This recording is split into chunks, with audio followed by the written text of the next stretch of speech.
વાલા ભાઈઓ અને બહેનો, આપ સર્વને પ્રભુ ઈસુના જીવંત અને પવિત્ર ત્રિએક નામમાં લોગોસ બાઇબલ સ્ટડી તરફથી આપ સર્વને હું પ્રેમી સલામ પાઠવું છું. અને આજનો દિવસ 19મી નવેમ્બર 2024 અને મંગળવારનો આ નવો દિવસ આપણા જીવનોમાં પ્રભુએ બતાવ્યો માટે પ્રભુનો ખૂબ આભાર માનીએ છીએ. આજે જે પ્રોમિસ આપણે જોવાના છે એ પ્રોમિસ પુનર્નિયમનું પુસ્તક, તેનો 30મો અધ્યાય અને 15મી કલમ અને 19મી કલમ, બે કલમમાં થઈને પ્રોમિસ પૂરું કરવામાં આવ્યું છે. યહોવાએ મૂસાની મારફતે ઇસ્રાયેલી પ્રજાના લોકોને કનાનમાં પ્રવેશ કરતા પહેલાં કહ્યું કે જો મેં આજે તારી આગળ જીવન તથા ભલું ને મરણ તથા ભૂંડું મૂક્યા છે. તારી આગળ બે બાબતો મૂકી છે, જીવન મૂક્યું છે અને મરણ મૂક્યું છે, ભલું મૂક્યું છે અને ભૂંડું છે. તારે હવે પસંદગી કરવાની છે. એટલે ઇસ્રાયેલી પ્રજાને પસંદગી કરવાને માટે કનાન દેશમાં પહોંચતા પહેલાં કહ્યું કે તારી આગળ જીવન પણ મૂક્યું છે અને મરણ પણ મૂક્યું છે, બધા જ વચનો દ્વારા સમજાવીને. 19મી કલમમાં શું કહે છે?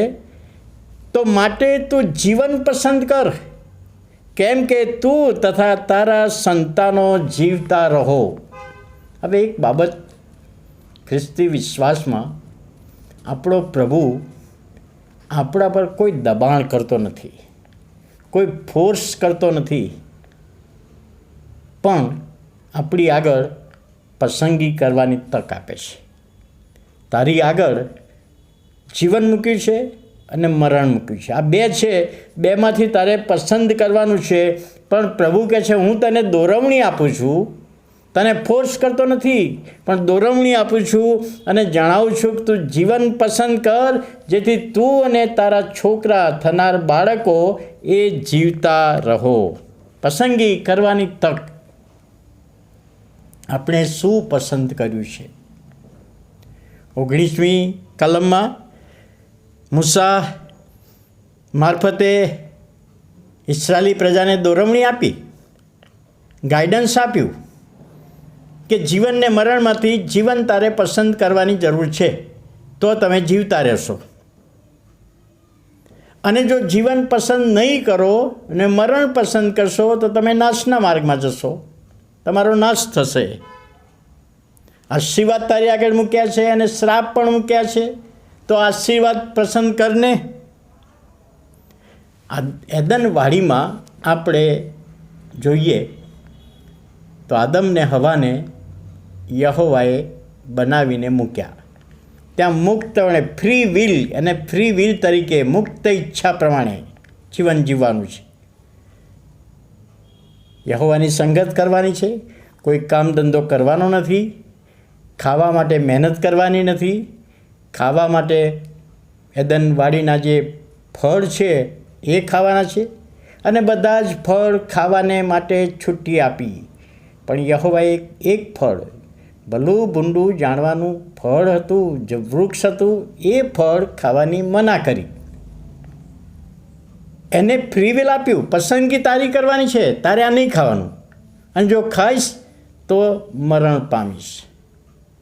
હવે શૈતાન આવ્યો અને શૈતાને કહ્યું કે તમે ખાશો તો નહીં જ મરો, તમે ખાશો એટલે ઈશ્વરના જેવા થઈ જશો. વાસ્તવમાં તેઓ ઈશ્વરના જેવા પ્રતિમા પ્રમાણે તો બનાવેલા જ હતા, ઈશ્વરના જેવા જ હતા ને, તો ફરી એમાં શું આગળ વધવાનું હતું? પસંદગી કરવાની હતી એમને. જીવન મૂક્યું છે અને મરણ મૂક્યું છે.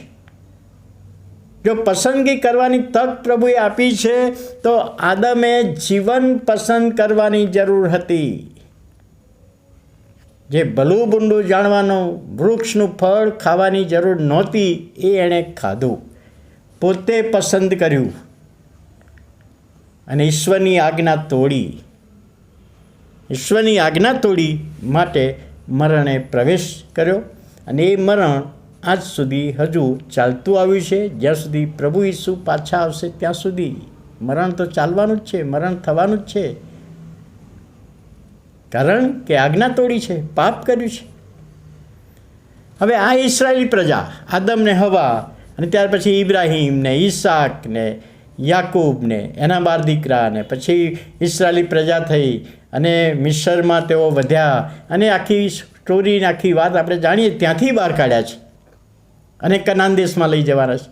ત્યારે કહે છે કે હવે કનાન દેશમાં જઈને તમે જે પસંદ કરવાનું છે એ તો તમારે જીવન પસંદ કરવાનું છે. એદનવાડીમાં જે પસંદગી કરી એવી પસંદગી નહીં. હવે ઇસરાયેલી પ્રજા તરીકે પસંદ કરવાનું છે. અને પસંદ કરવા માટે પ્રભુનું વચન કહે છે તું જીવન પસંદ કર અને જીવતો રહે.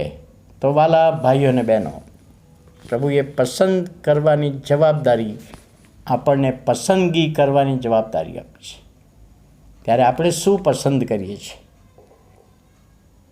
તમે ને મેં શું પસંદ કર્યું? ખરેખર આપણે જીવન પસંદ કરીએ. જો પ્રભુ ઈસુ ખ્રિસ્તને આપણા જીવનમાં સ્વીકાર્યા છે, મેં પ્રભુને સ્વીકાર્યા છે, તો મેં જીવન પસંદ કર્યું કહેવાય.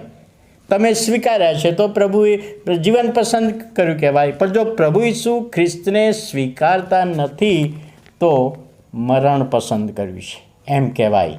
અને માટે આજે ફરીથી પ્રભુ કહી રહ્યો છે કે તારી આગળ જીવન અને મરણ, ઇસરાયેલી પ્રજાની આગળ તો મૂકેલું જ, પણ આજે આપણી આગળ પણ પ્રભુ કહે છે.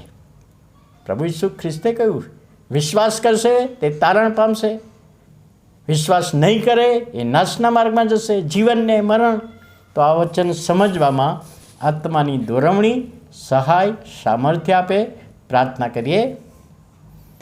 વાલા પ્રભુ, અમે તમારો આભાર માનીએ છીએ, તમારા નામને ધન્યવાદ આપીએ છીએ. જીવન અને મરણ તમે માણસની આગળ મૂક્યું, અને જેવો તમને સ્વીકારે છે એને તમે અનંત જીવનની ભેટ આપો છો. નથી સ્વીકારતા એ નાશના માર્ગમાં છે, મરણના માર્ગમાં. ત્યારે પ્રભુ આ બાબત સમજવામાં આત્માની દોરવણી આપો. ઈસુ અમારા પ્રભુના પવિત્ર ત્રિએક નામમાં સાંભળો અને માન્ય કરો. આમેન.